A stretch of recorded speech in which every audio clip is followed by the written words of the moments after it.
तो अब देखिए ये हालात ये हैं कि हॉर्मूज ब्लॉक है।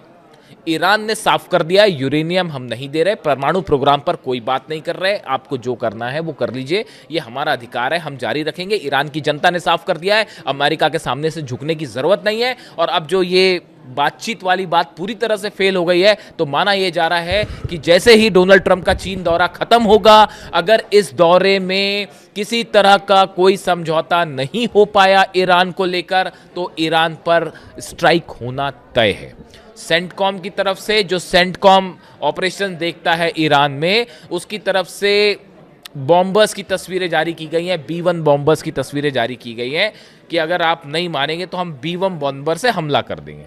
अब ये बड़ी हैरान करने वाली बात है, आपने 40 दिन तक ईरान पर हमले किए, B-2 बॉम्बर से हमले किए, B-1 बॉम्बर से हमले किए, टॉम हॉक मिसाइल्स बरसा दी, F-35 जेट से हमले कर लिए, F-16 से हमले कर लिए, F-18 से हमले कर लिए, ना जाने कितने तो क्लस्टर बॉम्ब्स लगा दिए गए ईरान के ऊपर, कितने बड़े बड़े जो है 1,000 2,000 किलो के बम गिरा दिए गए। ये सब करने के बाद भी क्या हो पाया? क्या कोई उद्देश्य अमेरिका का पूरा हो पाया?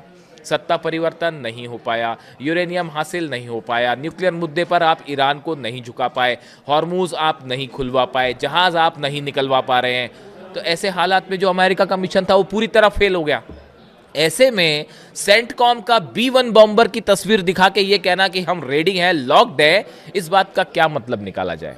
ईरान भी तैयार है इसके लिए, ईरान की सेना ने भी ऐलान कर दिया है, ईरान में बड़ी जंग की तैयारी चल रही है। ईरान ये मान के चल रहा है कि बातचीत फेल है और अब फिर से हमला होना तय है। अब ये हमला अमेरिका करता है या इजराइल करता है, इसका इंतजार है। यूएई की तरफ से भी खबरें हैं इस तरह की, एक पुरानी खबर भी आई है कि अप्रैल में जो एक ऑयल रिफाइनरी पर हमला हुआ था ईरान में, वो यूएई ने किया था, लेकिन वो बड़ा मुद्दा नहीं है ईरान के लिए, उसको हैंडल करना कोई बड़ा मुद्दा नहीं है। अब इजराइल की तरफ से और अमेरिका की तरफ से अगर हमले होते हैं तो उसकी ज़बरदस्त तैयारी हो रखी है, चाहे वो हॉर्मूज हो, चाहे तेहरान हो, या ईरान के अलग अलग जो न्यूक्लियर स्टेशंस हैं जो कि पहले जिन पर हमला हुआ है, इन सबके आसपास डिफेंस सिस्टम्स लगे हुए हैं। ईरान ने अपनी reserve missiles, reserve launch pads जो है वो तैयार कर लिए हैं एक बार फिर, और ईरान की तरफ से स्टैंड साफ है। और इस बार बताया जा रहा है कि जो नए सुप्रीम लीडर है मुश्तबा खामेनी, अब इन्होंने, इनकी हालत अब पहले से कहीं बेहतर बताई जा रही है। इनके ऊपर अटैक जो हुआ था उसमें बताया जाता है, इस तरह की खबरें थी कि वो घायल है, लेकिन अब बताया जा रहा है कि उनका स्वास्थ्य तेजी से ठीक हो रहा है। और अब उन्होंने आर्मी के, ईरान के IRGC के जो ऑपरेशंस हैं उनको अपने हाथ में ले लिया है। IRGC चीफ, मैं बार बार इस बात को कह रहा हूँ, अहमद वाहिदी साहब एक ध्रुव है वहाँ के, मुश्तबा खामेनी दूसरे ध्रुव हैं, और तीसरे हैं अब्बास अराक्ची। ये तीनों के बीच बेहतरीन कोऑर्डिनेशन है, और इन्हीं के तीनों के सलाह मशवरे से ईरान अपने अलग स्टैंड तय कर रहा है। अब देखिए, अब्बास अराक्ची साहब से चूंकि मैंने शुरुआत किया था, इस आपको लेकर एक पोस्ट किया है। उन्होंने लिखा है, बातचीत की मेज पर 20 साल, म्यूनिक 2006 से तेहरान 2026 तक। डॉक्टर अब्बास अराक्ची बातचीत का चलता फिरता विश्वकोश है, इसे कहते हैं असली खिलाड़ी, बाकी सिर्फ फील्डिंग कर रहे हैं। देखिए, ये अच्छा पोस्ट है ईरान मिशन ने जो अब्बास अराक्ची साहब को लेकर कहा है। आप देखिए, इनका जो रेफरेंस है वो 2006 में जब परमाणु विवाद की शुरुआती दिनों में ईरान का जो कूटनीतिक पक्ष उन्होंने रखना शुरू किया था वो 2006 से शुरू हुआ।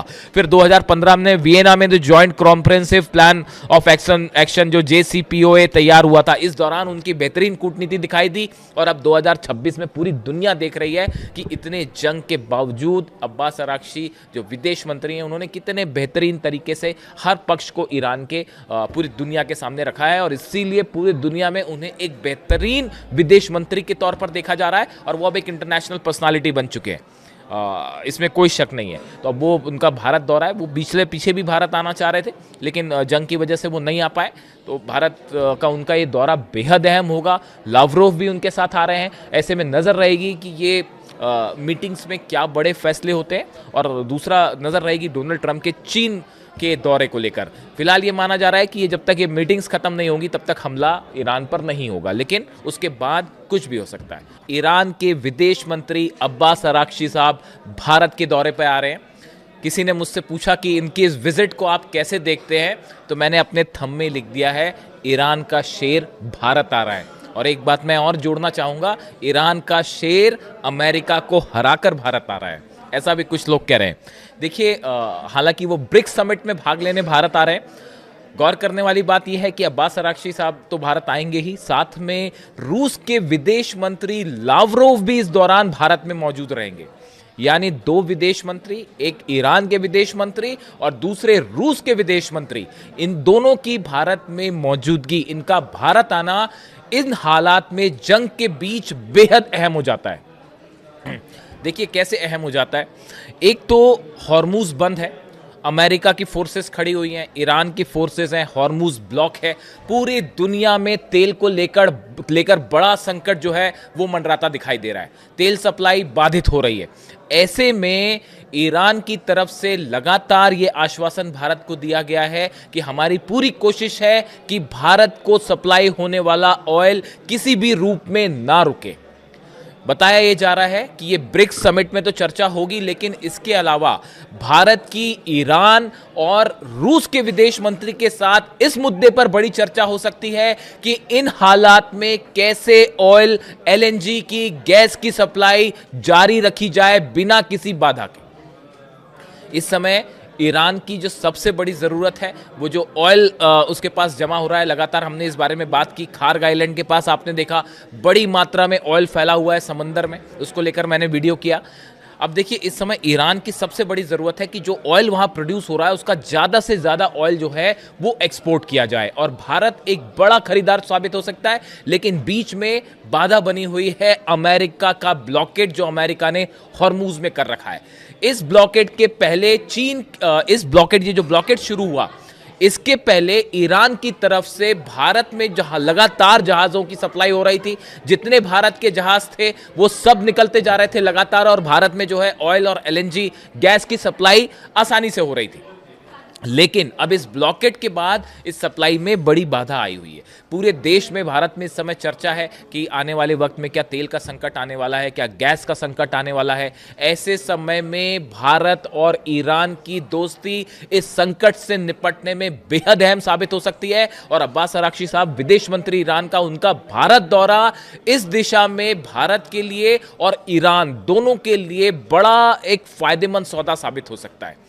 बताया यह भी जा रहा है कि रूस, ईरान और भारत के विदेश मंत्री के साथ बैठक में पूरे वेस्ट एशिया में ये जो जंगी हालात हैं इसको लेकर एक बड़ी रणनीति भी तैयार हो सकती है कि कैसे न सिर्फ ऑयल को लेकर बल्कि दूसरे भी कई सामानों को लेकर कि कैसे यहाँ पे जो है वो तीनों देश एक अपना कॉमन रुख सामने रख सकते हैं। इसको लेकर कई सारी चीज़ें ऐसी होती हैं जो समझौते होते हैं लेकिन उन्हें सार्वजनिक नहीं किया जाता, वो कुछ समय बाद बाहर आते हैं, तो इस पर एक अहम मुद्दा होगा। लेकिन अभी जो हालात है उसमें रूस से तेल खरीदना और ईरान से तेल खरीदना ये भारत के लिए एक बड़ा मुद्दा है, जिसको लेकर एक कॉमन प्रोग्राम तैयार हो सकता है। चाबार पोर्ट को लेकर ईरान की तरफ से लगातार ये बयान आए हैं कि ये कोशिश हो रही है ईरान और भारत के बीच कि बिना किसी तीसरे पक्ष के इंटरफेरेंस के भारत और ईरान के बीच चाबार पोर्ट से व्यापारिक संबंध मजबूत हों।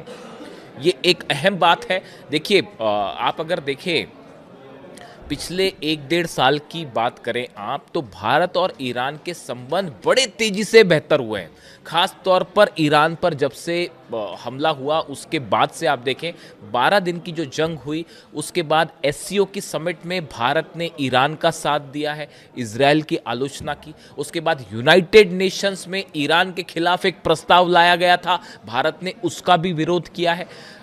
ईरान के साथ भारत का ऑयल बिजनेस रुक गया था, लेकिन अब वो फिर से शुरू हुआ है और उम्मीद है कि ये ब्लॉकेड हटने के बाद ये और बेहतर होगा। तो इसको लेकर ये तमाम जो है समझौते हो सकते हैं। भारत और ईरान के बीच एक अच्छा अंडरस्टैंडिंग डेवलप हुई है पिछले कुछ महीनों के अंदर, और ऐसा कई एक्सपर्ट्स ये उम्मीद जता रहे हैं कि ये भारत और ईरान के बीच एक नई एरा का जो है संबंध तो बहुत पहले से रहे हैं, लेकिन अब ये एक नए स्थायित्व की तरफ आगे बढ़ रहे हैं, एक नई समझ के साथ एक दोस्ती की तरफ तेजी से कदम आगे बढ़े हैं।